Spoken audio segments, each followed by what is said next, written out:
కొన్ని రోజుల ముందు నేను ఆఫీస్ నుంచి ఇంటికి వెళ్ళడానికి బైక్ ట్యాక్సీ బుక్ చేశాను. జర్నీ మధ్యలో డ్రైవర్ నాతో మాట్లాడడం మొదలుపెట్టాడు. ఎక్కడ వర్క్ చేస్తున్నావు అని అడిగాడు. నేను రిప్లై ఇచ్చాను. ఆ తర్వాత అతను అన్న మాటలు నాకు షాకింగ్గా అనిపించాయి. ఏంటో ఈ ఆడవాళ్ళకు ఉద్యోగాలు అవసరమా అని అన్నాడు. ఆడవాళ్ళు ఇంట్లో కూర్చుంటే సరిపోతుంది అన్నట్టు మాట్లాడాడు. ఐ వాజ్ అఫెండెడ్, బట్ ఏం మాట్లాడలేదు. ఈ మైండ్ సెట్ ఉన్నవారు ఇంకా సొసైటీలో ఉన్నారా అని అనుకున్నాను. ఇంటికి వచ్చేసినా అతనన్న మాటలు నన్ను కాస్త బాధ పెట్టాయి. We are living in 2024. ఇప్పటికీ మనుషులు ఇలా ఉన్నారేంటి అని ఆలోచిస్తున్న నాకు ఇప్పుడే ఇలా ఉన్నారంటే ఇక అప్పట్లో ఆడవాళ్లు ఎన్ని కష్టాలు పడి ఉంటారో అని అనిపించింది. ఎన్ని కష్టాలు ఎదురైనా వారు అనుకున్నది సాధించేంత వరకు వెనకడుగు వేయని మహిళలు వారి లైఫ్ స్టోరీని తెలుసుకోవాలని అనిపించింది. అప్పుడు నాకు గుర్తొచ్చిన మొదటి పేరు సుధామూర్తి. పెద్దగా పరిచయం అవసరం లేని పేరు Sudha Murthy. She an Indian educator, author, philanthropist and former chairperson of the Infosys foundation. ఆడవాళ్లంటే ఇంట్లోనే కూర్చోవాలని భావించే అప్పటి తరంలో పుట్టిన ఆమె లైఫ్లో ఇన్నెలా సాధించారు? చాలా గ్రేట్ అని అనిపించింది. ఆమె జర్నీ నాకు చాలా మోటివేటింగ్గా అనిపించింది. అందుకే సుధామూర్తి గురించి నేను తెలుసుకున్న కొన్ని విషయాలు మీతో పంచుకోవాలని ఈ వీడియో చేస్తున్నాను. రియల్ లైఫ్ హీరో సుధామూర్తి గురించి తెలుసుకుందాం రండి.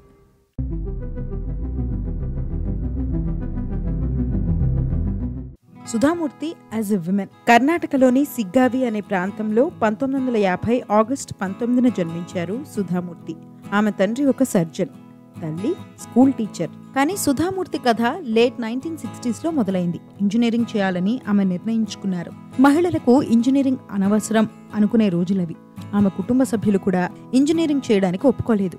కానీ స్టీరియోటైప్ ఆలోచనలను బ్రేక్ చేయాలని భావించిన సుధామూర్తికి ఆమె తండ్రి ఆర్హెచ్ కులకర్ణి మద్దతుగా నిలిచారు. నచ్చిన కెరీర్ ఎంచుకునే హక్కు సుధాకు ఉందని అందరినీ ఒప్పించారు. అలా 1968లో బీవీబీ కాలేజ్ ఆఫ్ ఇంజనీరింగ్లో చేరారు సుధామూర్తి. లైఫ్లో అసలైన కష్టాలు ఆ ఇంజనీరింగ్ కాలేజ్లోనే మొదలయ్యాయి. 599 మంది స్టూడెంట్స్లో ఆమె ఒక్కరే మహిళ. ఆమె జాయిన్ అయ్యేసరికి కాలేజ్లో లేడీస్ టాయిలెట్ కూడా లేదు. క్లాస్మేట్స్ అందరూ ఆమెను టీజ్ చేసేవారు. కాలేజ్ అడ్మినిస్ట్రేషన్ నుంచి కూడా చాలా డిస్క్రిమినేషన్ ఎదుర్కొన్నారు. కాలేజ్ క్యాంటీన్లోకి ఆమెకు అనుమతి ఉండేది కాదు. అబ్బాయిలతో అస్సలు మాట్లాడకూడదు. కాలేజ్లో కేవలం చీర మాత్రమే కట్టుకోవాలని ఆర్డర్స్ వచ్చాయి. ఇలా సుధామూర్తికి చాలా ఛాలెంజెస్ ఎదురయ్యాయి. కానీ సుధామూర్తి గురించి, ఆమె శక్తి సామర్థ్యాల గురించి కాలేజ్ అడ్మినిస్ట్రేషన్కి, స్టూడెంట్స్కి తెలియడానికి ఎక్కువ సమయం పట్టలేదు.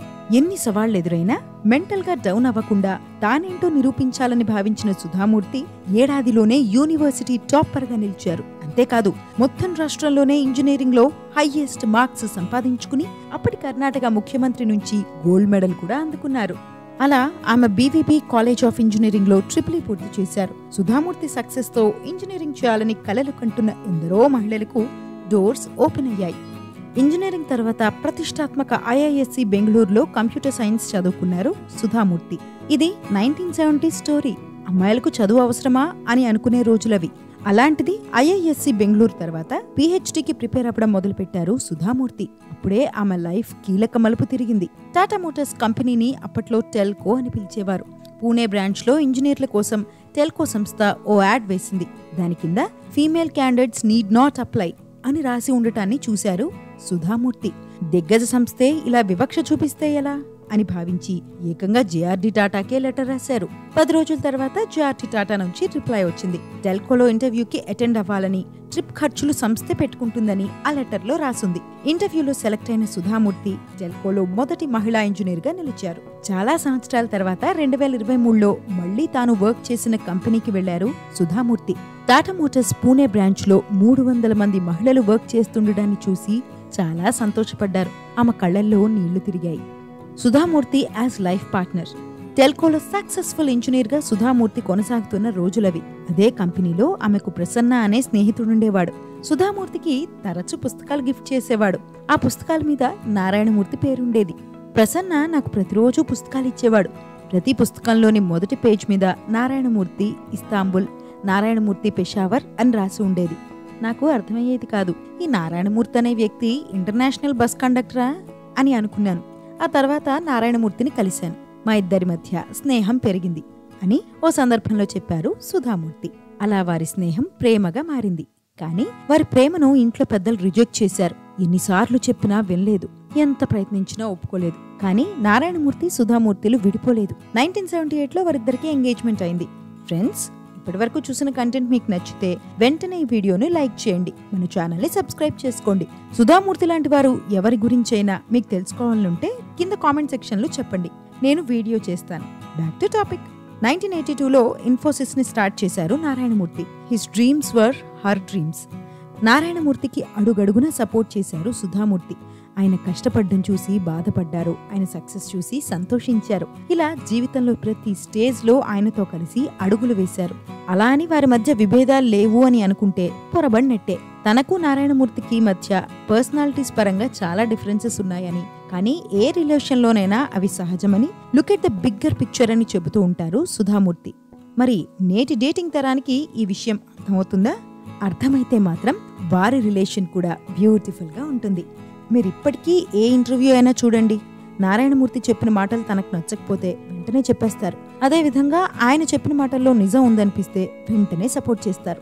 Sudha Murty as a mother. 1982లో ఇన్ఫోసిస్ స్థాపించారు నారాయణమూర్తి. అది ఆయన డ్రీమ్ ప్రాజెక్ట్. గ్రేట్ విజన్ ఉంది, కానీ చేతిలో డబ్బులు లేవు.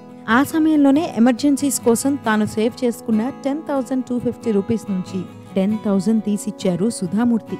ప్రయత్నించలేదని, జీవితంలో ఎప్పటికీ బాధపడుతూ ఉండిపోకుండా ప్రయత్నించి విఫలమవడం బెటర్ అని అనిపించింది, అందుకే డబ్బులిచ్చాను అని ఓ సందర్భంలో చెప్పారు సుధామూర్తి. ఆమె ఇచ్చిన ఇనీషియల్ సపోర్ట్, మోటివేషన్ తోనే ఇన్ఫోసిస్ ని ఈ స్థాయికి తీసుకొచ్చారు నారాయణమూర్తి.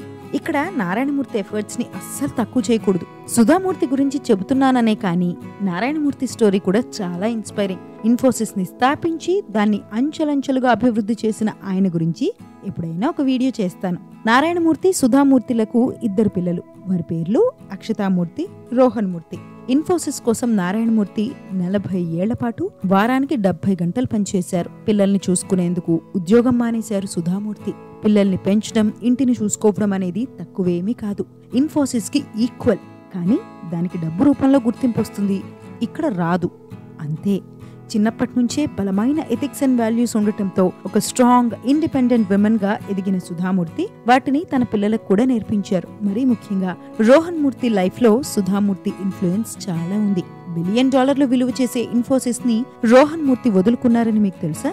రోహన్ మూర్తి గతంలో ఇన్ఫోసిస్ కి వైస్ ప్రెసిడెంట్ గా పనిచేసేవారు. కానీ దాన్ని వదిలేసి సొరోకో అనే డిజిటల్ ట్రాన్స్ఫర్మేషన్ కంపెనీని స్థాపించారు. ప్రస్తుతం ఆ కంపెనీకి సిటిఓగా పనిచేస్తున్నారు. రోహన్ మూర్తి అంటే నారాయణమూర్తి కొడుకు అని పిలిపించుకోవడం కాకుండా తనకంటూ ప్రత్యేక గుర్తింపు ఉండాలని భావించారు. అనుకున్నది సాధించారు. రోహన్ మూర్తి సక్సెస్ వెనుక సుధామూర్తి నేర్పించిన వాల్యూస్ కూడా ఒక కారణం. Sudha Murthy as an author. సుధామూర్తిలో ఒక ఆథర్ కూడా ఉన్నారు.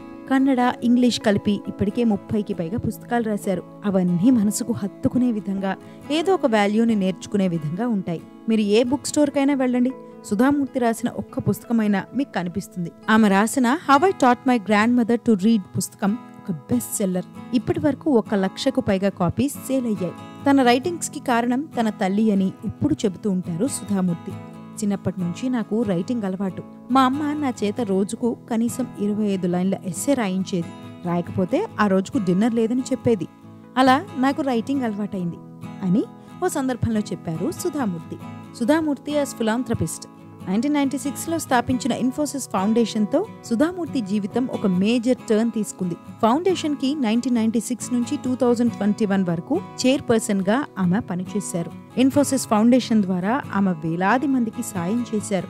వరదలతో నిరాశ్రయులైన వారికి 23,000కు పైగా ఇళ్లులు కట్టించారు. రూరల్ ఇండియా వ్యాప్తంగా 1,600కు పైగా టాయిలెట్స్ ని నిర్మించారు. 60,000కు పైగా లైబ్రరీలను ఏర్పాటు చేశారు. గ్రామీణ భారతంలో మహిళల విద్య, నారీ శక్తిని ప్రమోట్ చేసేందుకు మహిళా సమాఖ్య ప్రోగ్రామ్ ని ప్రారంభించారు. ఇలా లక్షలాది మంది ప్రజల జీవితంలో ఒక భాగమయ్యారు. సుధామూర్తి గురించి ఇంత చెప్పి ఆమె వర్క్ కి వచ్చిన గుర్తింపు, అవార్డుల గురించి చెప్పకపోతే ఎలా? 2004లో రాజా లక్ష్మి అవార్డ్, 2006లో భారతదేశ 4వ అతిపెద్ద పౌర పురస్కారం పద్మశ్రీ, అదే ఏడాదిలో R K Narayan award of literacy, 2018లో Crossword book award for popular non fiction category, 2023లో పద్మభూషణ్, 2023లో బాల్ సాహిత్య పురస్కారం, అదే ఏడాదిలో గ్లోబల్ ఇండియన్ అవార్డు వంటివి సుధామూర్తి అవార్డుల లిస్టులో కొన్ని. 2024లో ఆమె రాజ్యసభకు కూడా ఎంపికయ్యారు. జీవితంలో ఎంత సాధించినా చాలా సింపుల్ గా కనిపించే అతి తక్కువ మందిలో సుధామూర్తి ఒకరు. ఫర్గివ్, ఫర్గెట్, మూవ్ ఆన్ అన్న ఫిలాసఫీతో ఆమె జీవిస్తున్నారు.